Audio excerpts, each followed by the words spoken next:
우리 지난 주일 우리는 여호수아가 이 이스라엘 백성들에게 전한 마지막 그 부탁의 말씀을 우리가 살펴보았습니다. 여호수아는 지금까지 이스라엘 백성들을 지켜주셨고 인도해 주신 하나님만을 섬길 것을 이스라엘 백성들에게 요청을 했고요. 누구라도 하나님을 신뢰하지 않으면 이방인들이 섬기는 그 우상들을 섬겨도 되지만 자기 자신과 자기 집은 오직 여호와만을 섬기겠다라고 선포했습니다. 자, 이스라엘 백성들은 그 순간에 자신들도 하나님만 섬기겠다, 우상을 버리겠다라고 결심하면서 이 여호수아서가 마치게 됩니다. 이렇게 여호수아는 죽음을 맞이하게 되었고요. 이스라엘 백성들은 모세를 이어서 자신들과 생사고락을 함께한 출애굽의 마지막 리더 모세를 여호수아를 하나님께로 보내면서 크게 슬퍼하였더라라고 말씀을 합니다. 우리는 드디어 여호수아서를 지나서 사사기에 도착을 했습니다. 이제 우리들이 살펴볼 것은 이스라엘 백성들은 그들의 결단과 같이 계속해서 하나님만을 섬기며 우상들을 멀리하고 살았을까 하는 그런 의문입니다. 여호수아를 뒤이어서 쓰여진 사사기는 이렇게 여호수아 후에 이스라엘 백성들의 영적인 생활을 우리에게 낱낱이 보여주고 있습니다. 그래서 오늘은 이 사사시대를 살아가던 이스라엘 백성들의 신앙생활에 대해서 우리 함께 살펴보도록 하겠습니다. 먼저 이 사사기의 구조를 보면 다음과 같습니다. 우리 1장과 2장은 사사시대 사람들의 전반적인 영적인 생활을 소개하고 있고요. 또 3장을 시작으로 해서 첫 사사인 온닐로부터 16장에 있는 마지막 사사인 삼손의 죽음을 이렇게 보여주고 있습니다. 그리고 17장에서 19장까지는 부록에 해당되는 것인데요. 미가 집 사건과 기브아 사건을 통해서 1장과 2장에 소개했던 이스라엘 백성들의 실제적인 영적인 상태를 보여주는 그런 이야기로 구성되어 있습니다. 자, 우리는 사사기를 살펴보기 전에 이 사사시대를 관통하는 영적인 사이클에 대해서 한번 알아볼 필요가 있습니다. 자, 우리가 그리스도인으로 살아가는 우리들도 날마다 비슷한 유형의 죄에 빠지며 살아가는 경우를 많이 발견하게 됩니다. 예수님과 동행하면서 산다고 하지만 우리는 쉽게 믿음의 결단을 잊어버리고 다시금 하나님 앞에 죄를 지을 때가 많죠. 그러나 후히 주시고 꾸짖지 아니하시는 하나님 앞에 회개하며 나갈 때 우리는 예수님의 또 하나님의 위로와 평안을 누리며 다시금 하나님과 동행하며 살리라라고 결심할 수가 있습니다. 사사기도 마찬가지입니다. 이렇게 하나님의 백성들에게 일상이 되어버린 죄와 구원의 악순환을 사사기는 우리에게 보여주고 있다는 것입니다. 하나님을 떠난 이스라엘 백성들에게 그에 따른 어려움이 찾아오고요. 이것을 위해서 하나님께 기도하자 하나님께서는 사사들을 보내주셔서 그들을 위로해 주셨습니다. 그 위로에 감사하며 살아가던 이스라엘 백성들은 하나님만을 섬기며 살아가야 할 텐데 다시금 하나님을 떠나며 또 다른 어려움에 처하게 되는 일련의 이런 사건들이 계속해서 반복되는 것이 사사기의 사이클이라고 할 수가 있습니다. 우리는 먼저 이런 사사기의 영적인 사이클을 오늘은 크게 세 가지로 살펴보려고 합니다. 이 세 가지의 사이클을 통해서 우리는 어떠한 삶을 살아가야 할지에 대한 성경적인 해답을 한번 찾아보려고 합니다. 먼저 첫 번째 사이클은 하나님의 백성이 죄를 범하면서 시작된다라고 성경 우리에게 말합니다. 우리 11절 말씀을 아까 읽었지만 다시 한번 읽어봅니다. 시작. 이스라엘 자손이 여호와의 목전에 악을 행하여 바알들을 섬기며 애굽 땅에서 그들을 인도하여 내신 그들의 조상의 하나님을 버리고 다른 신들 곧 그들의 주위에 있는 백성들의 신을 따라서 그들에게 절하며 여호와를 진노하게 하셨으되 곧 그들이 여호와를 버리고 바알과 아스다롯을 섬겼으므로라고 이 말씀을 합니다. 이 하나님만 섬겨야 했던 이스라엘 백성들은 이제 여호수아가 세상을 떠나자 하나님 앞에서 바알신을 섬기고 아스다롯을 섬겼다라고 성경 우리에게 말씀하고 있다는 거예요. 이 가나안 땅 사람들은 여러 종류의 신들을 섬겼습니다. 그 중에 성경이 언급하는 가장 대표적인 신들이 바로 가나안의 바알과 시돈 땅의 아스다롯을 줄 수가 있습니다. 먼저 이 바알은 가나안 땅에 전반적으로 섬기던 그 신인데요. 풍요와 폭풍우를 관장하는 남자 신입니다. 출토된 그 신상들을 보면요, 지금 뭐 신상에 그 오른손에는 창을 들고요, 왼손에는 번개를 쥔 모습으로 그 묘사를 되고 있습니다. 농사를 주관하는 신이기 때문에 이 풍요를 준다고 믿어서 물질과 부를 상징하는 그런 신으로서 섬기게 되었다는 것이죠. 그리고 아스다롯은 바알 신의 어머니 신입니다. 즉 여자 신을 말하고요. 다산을 상징하는 신입니다. 뭐 그리스 지역에서는 비너스라고 불리게 되죠. 이 바알과 아스다롯 이 두 신은 모두가 음란하게 섬겨졌고요. 또 이들을 달래기 위해서 인신공양의 제사를 드렸다라고 성경이 우리에게 말을 하고 있습니다. 뭐 계속해서 우리 그 구약 성경에 많이 언급되는 신들의 이름만을 한번 살펴보면요.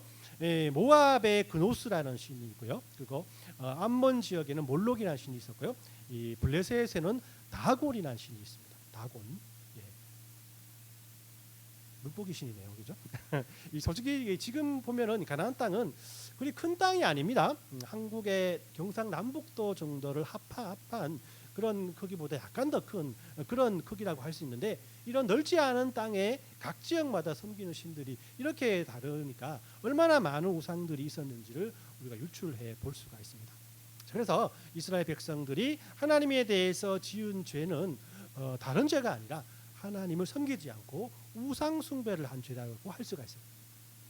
우상 숭배가 왜 죄가 되는 것일까요? 일단은 하나님이 섬기지 말라고 했기 때문에 죄가 되죠. 그러나 우상을 섬기는 목표 자체가 무엇입니까? 물질을 위한 것이 아니겠습니까? 다산도 역시 노동력에 대한 물질이기 때문에 풍요를 목적으로 하고 있기 때문에 풍요와 다산을 위해서 뭐 인류를 저버리고 뭐 사람을 바치고 뭐 성적으로도 절제하지 않아도 된다는 생각들을 하게 됐던 거예요.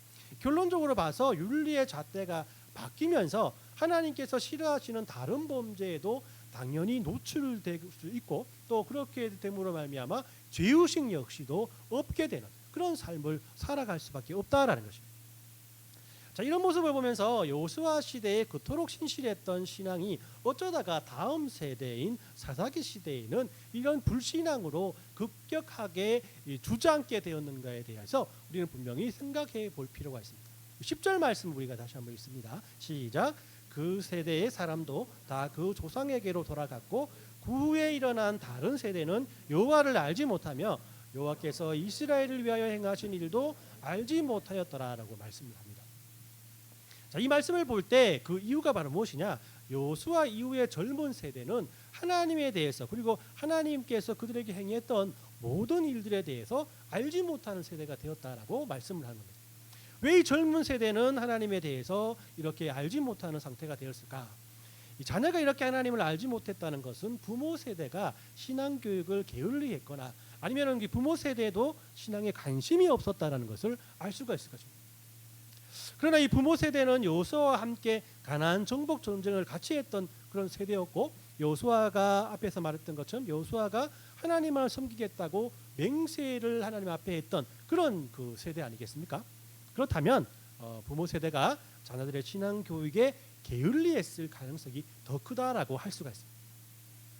그러나 이스라엘 백성들은 지금도 이 자녀 교육에 유별난 민족 아니겠습니까? 그죠? 그래서 한국 부모님들이 이스라엘 교육을 굉장히 극찬하고 있죠.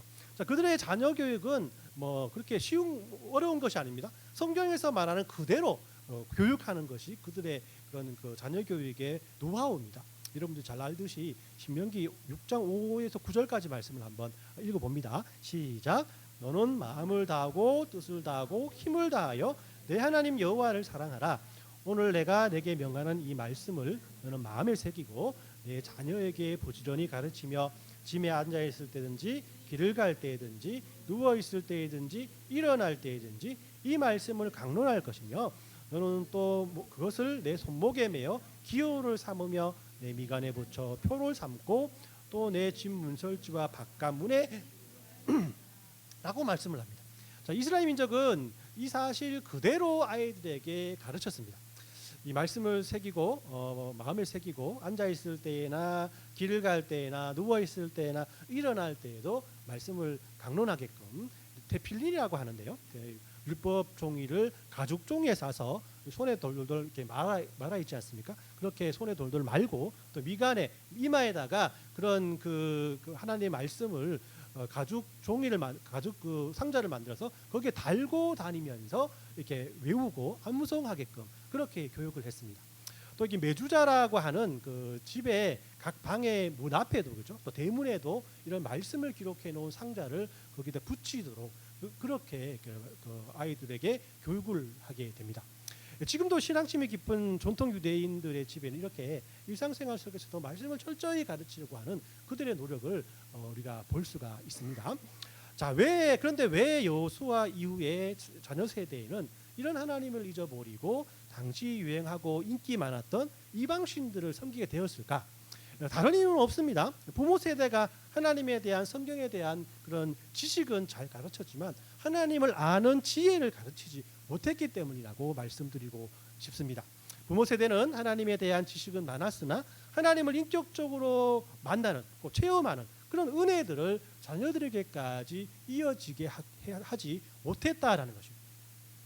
이것을 다른 말로 한다면 하나님의 은혜를 체험하지 못한 이스라엘의 신세대들은 당시 인기 많았던 이방신들을 하나님 섬기듯 했다라는 겁니다.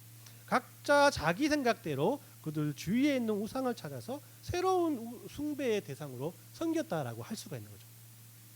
이는 마치 출애굽 시대 때에 시내산 아래에서 사라진 모세를 기다리지 못하고 송아지 우상을 만들어서 자신들을 애굽에서 구원해 주신 하나님이라고 생각하고 거기에 예배하고 경배했던 그런 그들의 조상들의 모습과 동일하다고 할 수가 있을 것입니다. 자, 이렇게 사사기에 자녀들은 완전히 하나님을 모르거나 떠난 것이 아니라 하나님에 대한 지식은 있었으나 하나님을 직접 만난 적이 없는 그런 세대였다라는 것입니다. 그래서 그들의 죄는 하나님을 모르는 무신론의 죄가 아니라 하나님을 겉으로는 따르나 무엇이 하나님인지 인지하지 못하는 신앙생활, 즉 신앙심만 있어서 이방의 우상을 하나님이라고 섬겼던 그 어리석음이 바로 그 죄의 그 죄의 가장 큰 부분이었다는 것을 성경 우리에게 말씀하고 있다는 것입니다. 그래서 이 자녀들의 신앙 교육은 교회에서부터 시작되는 것이 아니라 가정에서부터 시작되어야 한다는 것을 이 말씀을 통해서 우리가 분명히 기억할 수 있습니다. 물론 유대 민족이 한 교육 방식으로 빡세게 아이들을 가르치는 것도 중요하지만 아이들이 부모님의 모습을 보며 신앙심을 갖추는 것이 바로 분명한 그런 그들에게 분명한 그 힘과 용기를 줄 수 있는 그런 모습 아니겠습니까? 그렇기 때문에 여러분들의 자녀를 위해서 여러분들의 신앙생활을 가정에서도 그대로 유지하시기 바랍니다. 자녀들에게 말씀을 읽는 모습을 보여주시고 기도하는 모습을 자녀들에게 보여주십시오. 어렵고 힘든 일이 있을 때 부모님이 기도의 자리에서 기도하는 모습을 본 자녀들은 힘든 일이 있을 때 기도의 자리로 그들이 갈 것이고 또 마음이 공허하고 일이 손에 잡히지 않을 때 하나님을 찬양하던 부모님의 모습을 통해서 그들 역시 찬양의 자리로 나갈 수 있을 것입니다. 말씀을 읽으면서 성경 이야기를 해주던 부모님의 모습에 자녀들은 말씀의 자리로 나갈 것이며 항상 주일을 기억하고 교회로 발걸음을 옮기는 부모님들의 모습을 통해서 주일 성수의 중요성을 깊이 깨달을 수 있게 될 것입니다. 신앙교육은 하나님과 성경에 대한 지식만을 가르치는 것으로 끝나는 것이 아닙니다. 그 안에 있는 하나님을 사랑하는 마음 그리고 하나님에 대한 은혜 그 은혜로 살아가는 부모님의 모습이 하나님을 잊어버리지 않고 우상 숭배가 지나는 사실을 그들 스스로 깨닫게 할 것입니다. 자, 이렇게 생각한다면 부모 세대는 자녀들의 신앙 교육을 위해서 항상 하나님 앞에 기도로 나가야 합니다. 그리고 여러분들이 먼저 하나님을 인격적으로 만나고 하나님에 대한 은혜를 경험하고 하나님과 함께 살아가는 것이 무엇인지를 알기 위해서 하나님의 앞에 한번 매달려 보시길 바랍니다. 주안의 교회가 존재하는 이유가 무엇이겠습니까? 교회 학교가 존재하는 이유가 무엇이겠습니까? 우리들의 자녀 세대가 하나님을 잊지 않고 하나님을 섬기는 세대로 만드는 것이 아니겠습니까? 말씀으로 양육하고 또 기도에 열심을 내서 부모 세대인 우리가 더 새롭게 변함을 받기 위해서 우리 자녀들의 세대를 위해서 끊임없이 기도하는 그런 모습을 통해서 우리의 믿음의 세대가 또한 다시 한번 하나님을 발견할 수 있는 은혜의 삶을 살아갈 수 있음을 오늘 우리 사사기를 통해서 발견할 수 있어야 할 것입니다. 이 두 번째로 사사기의 두 번째 사이클은 하나님께서 죄에 대한 벌을 우리에게 내리심이 분명하다라는 사실입니다. 우리는 하나님의 백성이 어떻게 하나님을 떠나 주변에 있는 이방신들을 섬기기 시작했는지에 대해서 우리 말씀을 통해서 살펴보았습니다. 그리고 하나님은 이 일을 그냥 내버려 두시지만 않으시고 그들을 연단하셔서 다시금 하나님 앞으로 나오게끔 하십니다. 14절에서 우리 15절까지 말씀 같이 읽습니다. 시작. 여호와께서 이스라엘에게 진노하사 노력하는 자의 손에 넘겨주사 그들이 노력을 당하게 하시며 또 주위에 있는 모든 대적의 손에 팔아넘기심에 그들이 다시는 대적을 당하지 못하였으며 그들이 어디로 가든지 여호와의 손이 그들에게 재앙을 내리시니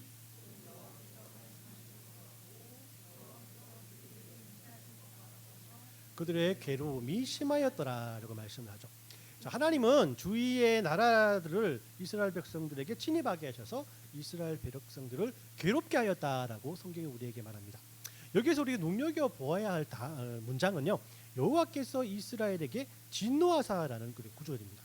하나님은 자비로우시고 은혜로우시고 노하기를 더디하시는 분이시고 인재와 진리가 많으신 분이신데 왜 이렇게 형벌을 그들에게 허락하는 것일까라는 생각들을 이 말씀을 통해서 할 수가 있어요. 여기에서 우리는 하나님께서 우리에게 형벌을 허락하시고 이에 분노하신 이유를 분명히 깨달을 수 있어야 합니다. 하나님이 우리들에게 진노하신 이유는 죄가 우리에게 해악을 끼치고 그것으로 인해서 하나님의 마음이 상하기 때문이라고 할 수가 있어요. 만약 하나님께서 우리들의 죄를 보시고 그냥 내버려 둔다면은 하나님을 거역해도 신경을 아무것도 쓰지 않는다면 그것은 하나님께서 우리를 전혀 사랑하지 않는다라고 말씀할 수 있습니다.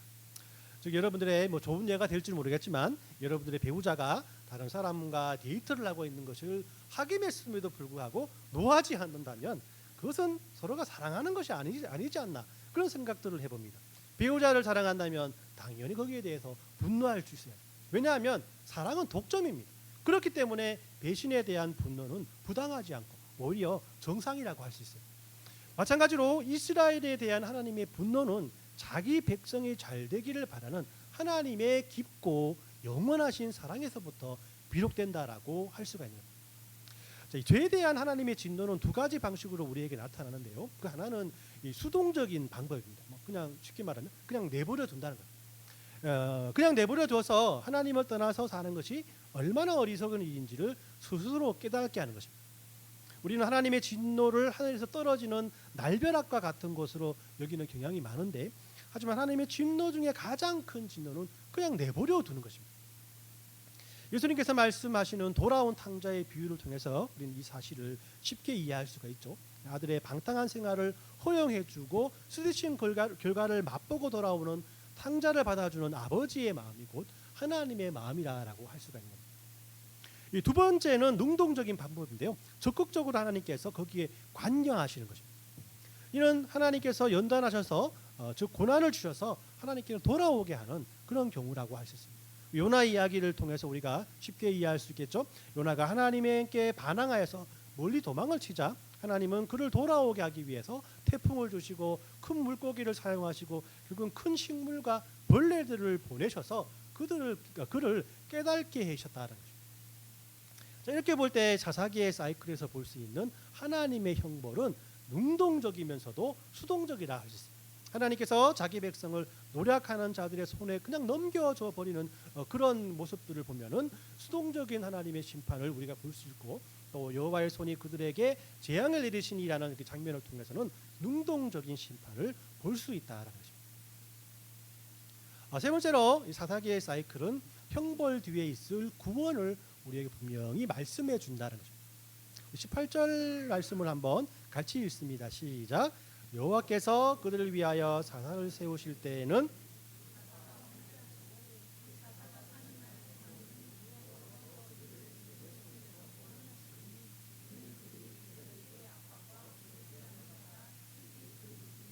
여호와께서 뜻을 돌이키셨음이라고 말씀합니다.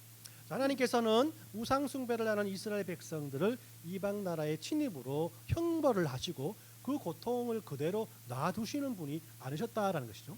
하나님께서는 하나님의 사사를 그들에게 보내주셔서 이방 나라를 물리치시고 그들에게 평화의 길을 열어주셨다라고 말씀하는 겁니다.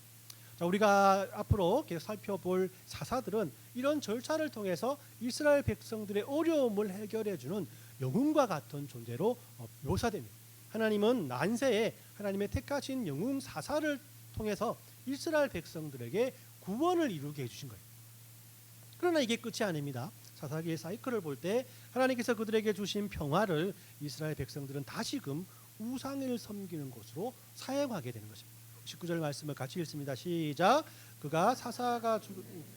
그들이 돌이켜 그들의 조상들보다 더욱 타락하여 다른 신을 따라 섬기며 그들에게 절하고 그들의 행위야 패역한 길을 그치지 아니하였으므로라고 이 말씀을 하죠. 자, 이런 사사기의 사이클은 제가 설교 도입 후에서 여러분들에게 말씀드렸던 우리들의 신앙의 모습과 무단히 닮아 있음을 발견할 수 있습니다.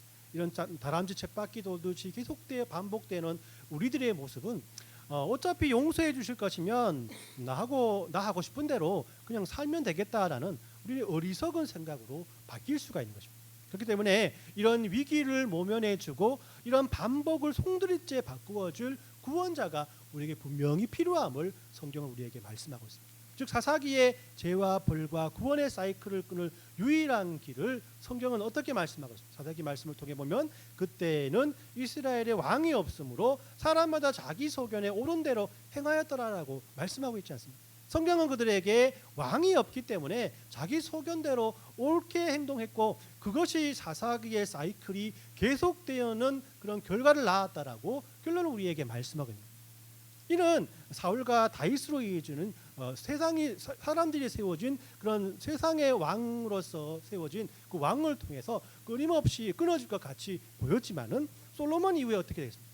남유다와 북이스라엘로 민족이 갈라지면서 모든 이스라엘의 왕들은 다시 한번 하나님 앞에 범죄하는 그런 모습을 하나님 앞에 보여주는 다시 반복되는 이런 그런 사이클들을 통해서 성경은 영원히 이 문제를 해결해 주실 진실된 왕을 우리에게 소개하고 있습니다. 그것이 바로 누구입니까? 우리 신약 시대의 예수님을 통해서 하나님께서 이 모든 것을 이루어 주실 것이라고 우리에게 말씀하고 있는 것입니다. 오늘 말씀을 정리합니다. 이 사사기는 이스라엘 죄와 벌과 구원의 악순환이 계속되는 암흑기를 우리에게 말씀해 줍니다. 그리고 이 사실은 우리에게 이 악순환을 근본적으로 해결할 수 있는 방법을 우리에게 가르쳐 주고 있습니다. 우리는 예수님께서 우리의 죄와 그 죄로 인한 형벌을 위해 십자가를 지심으로 완전한 구원을 우리에게 이루었음을 분명히 알아야 합니다. 그리고 그렇기 때문에 우리는 하나님께서 우리들을 언제나 사랑의 눈으로 바라보시기 때문에 비록 우리를 연단하여서 하나님께로 돌아오게 하실 때조차도 우리를 사랑하고 계심을 오늘 우리 사사기를 통해서 발견할 줄 알아야 하는 것입니다. 저는 사사기의 사이클을 통해서 깨달은 것은 예수님을 통한 완전한 구원을 우리 자녀 세대까지 분명히 이루어지게끔 해야 하는 것이 우리에게 주신 하나님의 그런 은혜임을 또 말씀임을 분명히 묵상하게 됩니다. 죄와 벌과 구원 이 사이클을 여러분들 알고만 있고 끝나버린다면 이것이 무슨 의미가 있겠습니까? 실제로 내가 얼마나 큰 죄인인가 또 세상 속에 살면서 하나님보다 더 많은 것을 의지하는 것에 대해서 그것을 내가 우상으로 섬기고 있고 우상으로 알고 있는가 그런 경각심을 가지고 살아가고 있는지 우리 마음속에 깊이 깨달는 것이 더 중요하지 않겠습니까? 그리고 하나님께서 이 범죄를 통해서 멸망당할 수밖에 없었던 우리들을 위해서 예수님을 이 땅에 보내주셨고 십자가를 통해 이 모든 고통과 고난을 대신 당하였음을 우리 마음속 깊이 깨닫고 있는가 그것을 체험하고 있는가 이것이 더욱더 중요하고 더욱더 큰 그런 하나님의 은혜가 아니겠습니까? 여러분 이런 은혜를 우리가 경험하기 위해서 우리의 구원의 해답이 되시는 예수님께 우리는 분명히 나아가야 하는 것입니다. 예수님께서 우리의 연약함을 예수님께 아뢰일 때 예수님께서 우리의 모든 문제를 해결해 줌을 우리가 분명히 기도함으로 체험하고 경험해야 됩니다.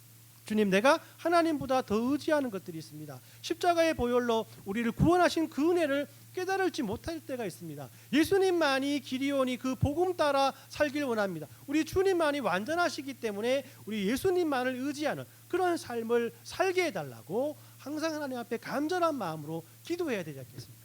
이렇게 솔직한 마음으로 여러분들의 마음을 하나님 앞에 내어놓을 때 우리의 모든 것을 아시고 우리를 사랑으로 인도하시는 하나님께서 여러분들을 만나 주실 것이고 그런 체험을 통해서 하는 여러분들께서 제 자녀들에게 말씀만을 가르치는 것이 아닌가 그 말씀 안에 있는 하나님의 오묘하신 계획과 인도하심과 하나님 우리를 얼마나 사랑하신다는 그 하나님의 체험까지 그들에게 전해줄 때 우리 세대에게 희망이 있고 우리 세대에게 하나님의 능력이 더욱더 왕성하게 경험하게 하는 그런 은혜의 세대가 될 수 있는 것입니다. 여러분들 이런 은혜가 저와 우리 주안의 교회 모든 성도들의 마음밭에 뿌려져서 예수님의 은혜와 예수님의 사랑이 넘쳐날 수 있는 우리 온 가정이 되시길 예수님의 이름으로 축원합니다. 아멘.